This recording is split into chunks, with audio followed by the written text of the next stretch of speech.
Friends, औषध या medicine दो तरह के होते हैं। एक तो जब हमें रोग होता है तब उसे दूर करने के लिए जो इस्तेमाल किए जाते हैं वे, और दूसरी तरह के मेडिसिन या औषध ऐसे होते हैं जो हमारे स्वास्थ्य को बढ़ाकर हमें रोगों से दूर रखते हैं। इस दूसरे टाइप के मेडिसिन या औषध को आधुनिक परिभाषा में टॉनिक्स कहा जाता है, तो आयुर्वेद की परिभाषा में इसे रसायन कहा गया है। रसायन का वर्णन करते हुए आचार्यों ने कहा है कि लाभोपायो ही सस्तानाम रसादीनाम जरा व्याधि नाशनम रसायनम, यानी कि जिस औषध द्रव्यों को लेने से हमें रस, रक्त आदि सप्त धातुओं की उत्कृष्ट परिस्थिति प्राप्त हो, और जो औषध या द्रव्य हमारे व्याधि और वृद्धावस्था को दूर करके हमें लंबा आयुष्य प्रदान करे, उन सभी औषध द्रव्यों को रसायन कहते हैं। अष्टांग आयुर्वेद में ऐसे कई सारे रसायनों का उल्लेख मिलता है, जिनका निरंतर सेवन हमारे बल, मेधा, स्मृति, बुद्धि, सामर्थ्य को बढ़ाकर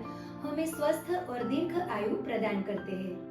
आज उन्हीं में से एक त्रिफला रसायन के बारे में हम बात करने वाले हैं, जिसमें हरड़, बेहड़ा और आंवला इन तीन दिव्य फलों का सम्मिश्रण होता है।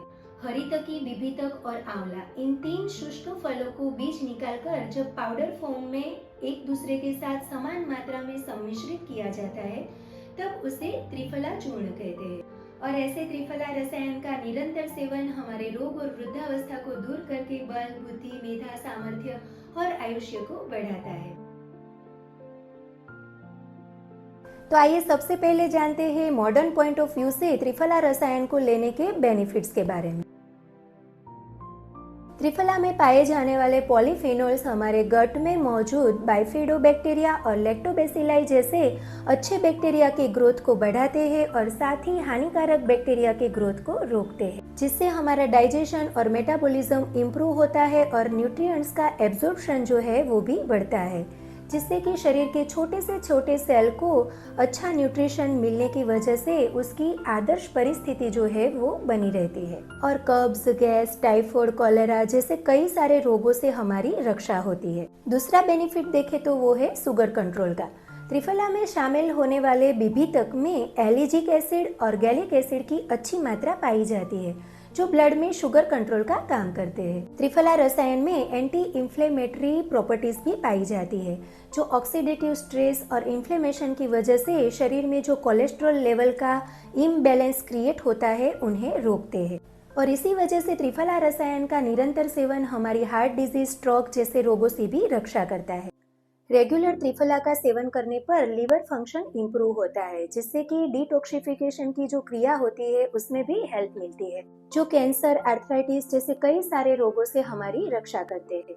आधे चम्मच त्रिफला पाउडर को पूरी रात पानी में भिगोकर सुबह को छानकर यदि इस पानी से आई वॉश किया जाए तो आंखों की थकान और ड्राइनेस दूर होती है और नेत्र ज्योति भी बढ़ती है। त्रिफला मेटाबॉलिज्म को बढ़ाकर वेट मैनेजमेंट में भी बहुत ही हेल्पफुल होता है। त्रिफला में एंटीऑक्सीडेंट और एंटी इंफ्लेमेटरी प्रॉपर्टीज पाई जाती है, जो शरीर के सभी फंक्शंस को इम्प्रूव करके ओवरऑल हेल्थ को इम्प्रूव करता है और एंटी एजिंग का काम करता है। त्रिफला रसायन का नियमित सेवन हमारे स्किन और हेयर के स्ट्रक्चर को भी इम्प्रूव करता है। बेनिफिट्स को देख लेने के बाद चलिए आगे बढ़ते हैं त्रिफला रसायन के डोज और उसकी सेवन विधि की ओर, जिससे कि हम उसके महत्तम लाभ प्राप्त कर सके। सबसे पहले जानते हैं त्रिफला रसायन की डोज या मात्रा के बारे में। त्रिफला चूर्ण को 5 से 10 ग्राम तक लिया जा सकता है। रात को सोते वक्त जितनी मात्रा में त्रिफला रसायन लेने पर हमें एब्डोमिनल डिस्कम्फर्ट या पेट में गड़बड़ी ना हो और सुबह में हमारा पेट साफ हो जाए, उतनी मात्रा में हमें त्रिफला रसायन का हर रोज नित्य सेवन करना चाहिए। त्रिफला चूर्ण को वैसे तो रात को ही लेना ज्यादा उपयुक्त होता है, लेकिन यदि आपको पेट में गड़बड़ी या फिर एब्डोमिनल डिस्कम्फर्ट होता है तो आप इसे दोपहर के वक्त खाना खाने के बाद भी ले सकते हैं। और यदि वेट लॉस के पर्पज से आप इसे लेते हैं तो सुबह में खाली पेट इसे लेना ज्यादा उपयुक्त रहेगा। अब देखते हैं त्रिफला रसायन या त्रिफला चूर्ण को किन चीजों के साथ मिलाकर लेने से हम उनके लाभ जो है वो दुगुने कर सकते हैं। आयुर्वेद के मतानुसार वाताधिक प्रकृति में 1 चम्मच तेल, पित्ताधिक प्रकृति में 1 चम्मच गाय का घी और कफाधिक प्रकृति में 1 चम्मच शहद के साथ त्रिफला चूर्ण को मिलाकर लेना चाहिए। और बाद में हल्के गुनगुने पानी को 1 या 2 घूंट की मात्रा में पीकर मुंह साफ कर लेना चाहिए। इस वात आदि प्रकृति की डिटेल चर्चा हम किसी और वीडियो में करेंगे। फिलहाल संक्षिप्त वर्णन हमने डिस्क्रिप्शन बॉक्स में दे दिया है, तो आप वहां पे पढ़कर अपनी प्रकृति को डिफाइन कर सकते हैं।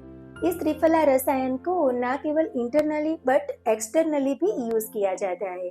एंटी माइक्रोबियल और बैक्टीरियल प्रॉपर्टीज होने की वजह से ये खील मुहासों को रोकने में बहुत ही हेल्पफुल होता है। त्रिफला चूर्ण को पानी में मिलाकर इसका हल्का सा लेप यदि चेहरे पर किया जाए तो ये हमारे खील मुहासों को तो रोकता ही है, साथ ही हमारे स्किन टेक्सचर को भी इम्प्रूव करता है। त्रिफला रसायन से युक्त पानी से यदि गार्गल किया जाए तो ये हमारे मुंह के छाले, बदबू और दांतों के रोगों को दूर करने में भी हेल्पफुल होता है। इतना फायदेमंद होने के बावजूद भी कुछ लोगों को इसे नहीं लेना चाहिए। चलिए देखते हैं किन लोगों को इसे अवॉइड करना चाहिए। प्रेगनेंसी या लैक्टेशन पीरियड के दौरान महिलाओं को इसे नहीं लेना चाहिए। साथ ही जिन लोगों को डायरिया की प्रॉब्लम है या फिर जो लोग लोही को पतला करने वाली दवाइयां ले रहे हैं, उन लोगों को भी त्रिफला रसायन को अवॉइड करना चाहिए। साथ ही दुबले पतले लोगों को और थके हुए लोगों को भी त्रिफला रसायन या त्रिफला चूर्ण को अवॉइड करना चाहिए। सो फ्रेंड्स, इन सिंपल से डूज और डोंट्स को फॉलो करते हुए त्रिफला रसायन का निरंतर सेवन करना शुरू कर दे, जो आपके शारीरिक और मानसिक स्वास्थ्य को बढ़ाकर रोग और वृद्धावस्था को दूर रखता है और साथ ही आपको लंबा आयुष्य प्रदान करता है। सी यू अगेन। नमस्कार।